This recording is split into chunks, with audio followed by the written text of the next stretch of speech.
শুরুতেই মনে পড়ে গেল যে এর আগের রমজান আমি কোথায় ছিলাম।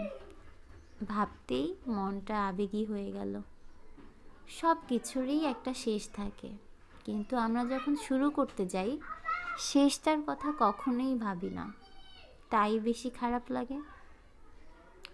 এই তো আমি আমার মাদ্রাসায় ছিলাম, রমজান কাটালাম, এরপর পরীক্ষা হলো, তারপর কোরবানি কাটালাম।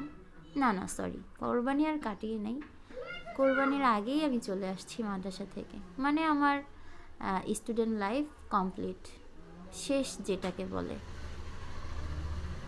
তো আলহামদুলিল্লাহ, আলহামদুলিল্লাহ, হয়তো আমার তাকদির এইরকমই ছিল।